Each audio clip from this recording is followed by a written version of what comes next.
Good morning बच्चों। आज हम कक्षा 8 में भूगोल विषय में अध्याय 2 जिसका पार्ट 1 हमने पूर्व में पढ़ लिया था, उसके आगे से हम अध्ययन करेंगे भूमि संसाधन का संरक्षण। किस प्रकार से भूमि एक प्रकार से हमारे लिए संसाधन है, उसको हम किस प्रकार से बचा सकते हैं, उसका संरक्षण कर सकते हैं। तो अध्याय 2 जो है भूमि, मृदा, जल, प्राकृतिक वनस्पति और वन्य जीव संसाधन, उसके बारे में हम आज अध्ययन करेंगे। जिसमें हमने पहले जाना था भूमि का उपयोग, भूमि कहाँ कहाँ कैसी कैसी होती है। विश्व में अलग अलग जगह अलग अलग प्रकार की भूमि पाई जाती है। सभी जगह अनुकूल भूमि नहीं होती है, असमान रूप से वितरित भी होती है और भूमि पर बहुत सारे खतरे भी होते रहते हैं। भूमि का निम्नीकरण हो रहा है, भूस्खलन, मृदा अपरदन, मरुस्थलीकरण पर्यावरण को प्रमुख ये सब खतरे भी देते हैं। गांव में भूमि का उपयोग, शहरों में भूमि का उपयोग अलग अलग हिसाब से होता है और गांव की भूमि भी अब शहर में जैसे नगरों में परिवर्तित हो जा रही है। बढ़ती जनसंख्या की मांग की पूर्ति के लिए जो है धीरे धीरे भूमि का उपयोग समय के अनुसार परिवर्तित होता जा रहा है। और आज हम इस अध्याय में टॉपिक में आगे अध्ययन करेंगे भूमि संसाधन का संरक्षण, हमें उसको कैसे बचाना है उसके बारे में। तो बता रखा है बढ़ती जनसंख्या तथा इसकी बढ़ती मांगों के कारण वन भूमि और कृषि योग्य भूमि का बड़े पैमाने पर विनाश हुआ है। जनसंख्या बढ़ती जा रही है, मांग बढ़ती जा रही है, रहने के लिए ज़मीन नहीं है तो वन भूमि को काटा जा रहा है, जंगलों को काटा जा रहा है, कृषि योग्य भूमि को हटा करके वहाँ प्लॉटिंग हो रही है और बड़े पैमाने पर इनका विनाश हो करके वहाँ पर निवास स्थान बनाए जा रहे हैं, सड़कें बन रही है, शहर बन रहे हैं, नदियाँ, बांधे, जो बांध है, झीलें हैं, वो सभी इन भूमि पर इनका निर्माण होता जा रहा है। और इससे इस प्राकृतिक संसाधन जो ये भूमि है, प्राकृतिक संसाधन के समाप्त होने का डर भी अब ज़्यादा से ज़्यादा बढ़ता जा रहा है। इसलिए विनाश की वर्तमान दर को अवश्य ही रोकना चाहिए। जो वर्तमान में जो इसकी विनाश की दर है वो बहुत ज़्यादा है, उसको रोकना बहुत ही ज़्यादा ज़रूरी है। वरना एक समय ऐसा आएगा जब इस पृथ्वी पर एक भी वृक्ष नहीं होगा, और वृक्ष नहीं होगा, वनस्पति नहीं होगी तो हमारा जीवन भी, मनुष्य जीवन भी समाप्त हो जाएगा। वन रोपण होना चाहिए, भूमि का उद्धार किया जाना चाहिए, रासायनिक कीटनाशकों और उर्वरकों के विनियमित उपयोग और अतिचारण पर भी हमें रोक लगाने के लिए प्रयास करना चाहिए, सरकार को प्रयास करना चाहिए। और भूमि संरक्षण के लिए प्रयुक्त तो कुछ सामान्य तरीके ये सभी हैं कि किस प्रकार से हमें ज़्यादा से ज़्यादा वृक्षारोपण करना चाहिए, भूमि उद्धार कार्यक्रम चलवाने चाहिए, रासायनिक और कीटनाशकों और उर्वरकों का उपयोग बहुत ही कम मात्रा में नियमित ही करना चाहिए, विनियमित नहीं। और अतिचारण, जो पशु चरते हैं, अतिचारण चारागाह भूमि उनके लिए अवेलेबल करवानी चाहिए अलग से। ये सभी कारण हैं जिससे भूमि के कुछ सामान्य तरीके जिसको हम बचा सकते हैं। अगला जो चित्र बता रखा है भूस्खलन। भूस्खलन का तात्पर्य है जैसे ही ज़मीन अचानक ही ज़मीन का जो है अंदर धरती के अंदर धंस जाना, बैठ जाना और उसके ऊपर जो भी निर्माण मकान होते हैं वो सभी टूट के बिखर जाते हैं। ये सामान्यतः हिमालय पर्वतीय क्षेत्र में, पहाड़ी इलाकों में अत्यधिक मात्रा में हर वर्ष वर्षा के समय में अत्यधिक मात्रा में होता है भूस्खलन। भूस्खलन को सामान्यतः हम जो है भूस्खलन को सामान्यतः रूप से सेल, मलबा या ढाल से गिरने वाली मिट्टी के वृहद संचलन के रूप में परिभाषित किया जाता है। जो मलबा होता है वो ढाल से गिर जाता है, यानी पहाड़ी इलाकों से वो यहाँ नीचे से पूरा ढह जाता है, पूरा इलाका का इलाका, वह भूस्खलन कहलाता है। प्रायः भूस्खलन और वे प्रायः भूकंप, बाढ़, ज्वालामुखी के साथ घटित होते रहते हैं। लंबे समय तक भारी वर्षा होने से भूस्खलन होता है और यह नदी के प्रवाह को कुछ समय के लिए अवरुद्ध कर देता है। नदी अवरुद्धता के अचानक फूट पड़ने से निचली घाटियों के आवासों में विध्वंस आ जाता है। नदी अवरुद्धता, नदी रुक जाती है, नदियों में अतिक्रमण किया जाता है और कचरा डाला जाता है, जिससे वो पानी जो है क्या होता है, रुक सा जाता है। जैसे ही ये नदी जो जा रही है, नदी बहती हुई जा रही है और आगे निर्माण काम हो जाते हैं, नदी को अतिक्रमण कर लिया जाता है, कचरा इकट्ठा हो जाता है, तो उसका बहाव क्षेत्र में अवरोध आ जाता है और यहाँ तो पानी भर जाता है, जहाँ तक ये कचरा और ये कूड़ा करकट है पानी भर जाता है, आगे पानी नहीं जाता है।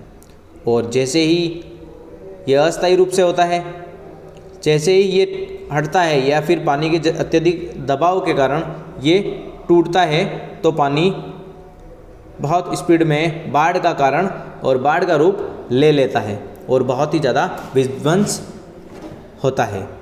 प्राकृतिक आपदा है एक प्रकार से ये भी, पर मानव जनित है, ये मानव के द्वारा ही होती है। पहाड़ी भूभाग में भूस्खलन एक मुख्य और विस्तृत रूप से फैली प्राकृतिक आपदा है। पहाड़ी इलाकों में अत्यधिक मात्रा में होती है, जो प्रायः जीवन और संपत्ति को आघात पहुंचाती है और चिंता का एक मुख्य विषय यह है। एक वस्तुस्थिति अध्ययन बता रखा है, हिमाचल प्रदेश के किन्नौर जिले में रेकांग पियो के निकट पंजी गांव में बड़े भूस्खलन के कारण राष्ट्रीय महाराजमार्ग जो है 22 की पुरानी हिंदुस्तान तिब्बत सड़क का 200 मीटर तक का भाग नष्ट हो गया। यह भूस्खलन पंजी गांव में तीव्र विस्फोटन के द्वारा हुआ था। वहाँ कोई विस्फोट किया गया था जिसके कारण नीचे की ज़मीन दर-दराकर गिर गई और धंस गई ज़मीन के अंदर।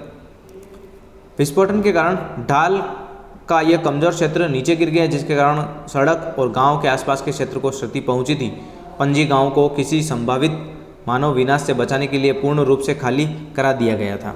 न्यूनीकरण क्रियाविधि। वैज्ञानिक प्रविधियों के विकास से हमें समझने की शक्ति मिलती है कि भूस्खलन उत्पन्न होने के कौन कौन से कारक होते हैं, इनका कैसे प्रबंधन हम पहले से कर सकते हैं और भूस्खलन को कुछ रोकने की प्रविधियां भी बता रखी है। पहली बता रखी है भूस्खलन प्रभावित क्षेत्रों का मानचित्र बनाकर इसमें प्रभावित होने वाले स्थानों को इंगित करना तथा इस प्रकार के आवास क्षेत्रों में बनाने को, इस प्रकार इन क्षेत्रों को आवास बनाने के लिए छोड़ा जा सकता है। यानी कि जहाँ प्रतिवर्ष हमें लगता है खतरा रहता है भूस्खलन का, तो उस स्थान को मैपिंग करके और उनको वहाँ आवास बनाने के लिए नहीं कहा जाना चाहिए, यानी कि वहाँ पर आवास नहीं बनने चाहिए। दूसरा बता रखा है भूमि को खिसकने से बचाने के लिए प्रतिधारी दीवार का निर्माण भी करना चाहिए।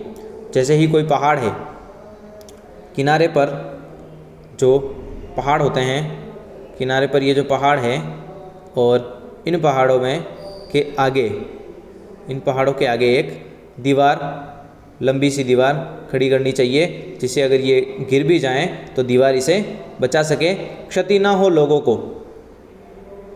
भूमि को भूस्खलन को रोकने का सबसे प्रभावी तरीका वनस्पति आवरण में वृद्धि करना होता है। जिस प्रकार से ज़्यादा से ज़्यादा वनस्पति होगी, जितनी मात्रा में ज़्यादा से ज़्यादा पेड़ पौधे होंगे, वो क्या करते हैं, पेड़ उनकी जड़ें मिट्टी को दबाए रखती है, पकड़े रखती है, जिसके फलस्वरूप क्या होता है, वो मिट्टी अपरदन नहीं होता है।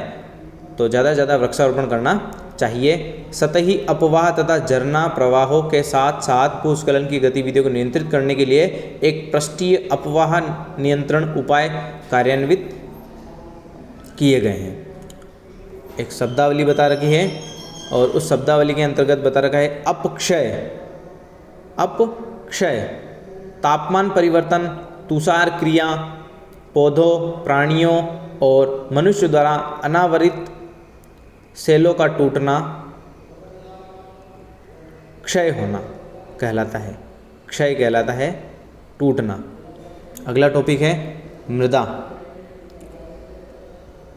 यानी कि मिट्टी। मृदा हम जानते ही हैं,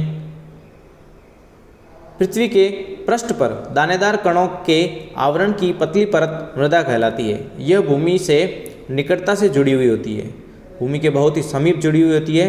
भूमि के ऊपर सबसे ऊपरी भाग पर हमें मिट्टी ही प्राप्त होती है। स्थल रूप मृदा के प्रकार को निर्धारित करते हैं और मृदा का जो निर्माण है चट्टानों से प्राप्त खनिजों और जैव पदार्थों तथा भूमि पर पाए जाने वाले खनिजों से होता है। मिट्टी का निर्माण चट्टानों के चटकने से, जैव पदार्थों से होता है। भूमि पर जितने भी खनिज पदार्थ पाए जाते हैं, सड़ी गली मृत जीव, पत्तियाँ, ये सभी जो हैं एक अच्छी मृदा का निर्माण करते हैं। यह अपक्षय की प्रक्रिया के माध्यम से ही बनती है। खनिजों और जैव पदार्थों का सही मिश्रण मृदा को उपजाऊ भी बनाता है।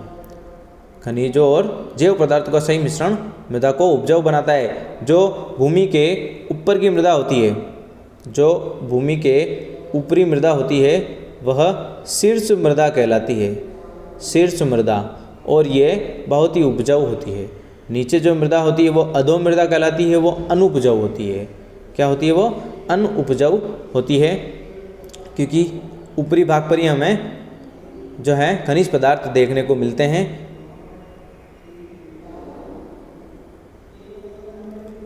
मिट्टी का चित्र बता रखा है, मिट्टी परिच्छेदिका, जिसमें बता रखा है जो सबसे ऊपरी भाग बता रखा है ह्यूमस और वनस्पति के साथ ऊपरी मृदा है, बालू गाद क्ले के साथ उपमृदा, तीसरे नंबर पर अपक्षय चट्टान पदार्थ, और अंतिम में चट्टानें आ जाती है, नीचे ही नीचे जनक चट्टानें कहलाती है, वो चट्टानें आ जाती है।